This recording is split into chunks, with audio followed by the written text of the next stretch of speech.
Hi, welcome to మన ఆరోగ్యం. నడక అన్నది మన శరీరానికి మంచి ఎక్సర్సైజ్. అందుకే రోజు కనీసం 15 నుంచి 30 నిమిషాలు నడవమని డాక్టర్లు చెప్తున్నారు.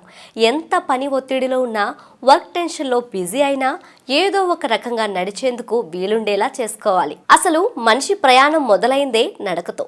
చెట్లు పుట్టలు దాటుకుంటూ మానవుడు ప్రపంచాన్ని చూసేందుకు ముందుకు సాగాడు. కానీ ఇప్పుడున్న బిజీ షెడ్యూల్లో ఆ నడకే దూరం అవుతుంది.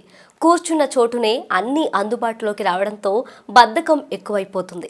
సరే, అసలు వాకింగ్ చేయడం వల్ల కలిగే ప్రయోజనాలేంటి? మనం రోజు చేసుకునే పనుల్లో వాకింగ్ తప్పనిసరి ఎందుకు ప్లాన్ చేసుకోవాలి? ఇప్పుడు తెలుసుకుందాం. నడక వల్ల నాజూకు నడుమే కాదు, ఆరోగ్యానికి కూడా చాలా మంచిది. ప్రతిరోజు ఉదయాన్నే వాకింగ్ చేయడం వల్ల బరువు తగ్గడం, డయాబెటీస్, గుండె సమస్యలు రాకుండా ఉంటాయని అందరికీ తెలుసు. వాకింగ్ అంటే స్లోగా నడవడమే కదా అనుకుంటారు. కాదు, వాకింగ్లో 6 రకాలున్నాయి. 1. Brisk walking. సాధారణంగా నడిస్తే అది వాకింగ్ అంటారు. వేగం కొంచెం పెంచితే దాన్నే బ్రిస్క్ వాకింగ్ అంటారు. 2. పవర్ స్ట్రైడింగ్. బ్రిస్క్ వాకింగ్ చేస్తూ 2 చేతులను ఎక్కువగా ఊపుతూ నడిస్తే దాన్నే పవర్ స్ట్రైడింగ్ అంటారు. 3. స్టెయిర్వెల్ వాక్. నడవటానికి స్థలం లేనప్పుడు అపార్ట్మెంట్లోని మెట్లు ఎక్కడం, దిగడం లాంటివి చేయడాన్నే స్టెయిర్వెల్ వాక్ అంటారు. 4. Pool walking. సముద్రపు ఒడ్డున నీళ్లలో వాకింగ్ చేయడాన్ని పూల్ వాకింగ్ అంటారు. 5. Up hill climb. ఎత్తైన ప్రాంతాలకు వాకింగ్ చేయడాన్నే అప్ హిల్ క్లైంబ్ అంటారు. 6. Treadmill walking. బయట వాకింగ్ చేయడానికి వీలు కాని వారు ట్రెడ్మిల్ వాకింగ్ చేయవచ్చు.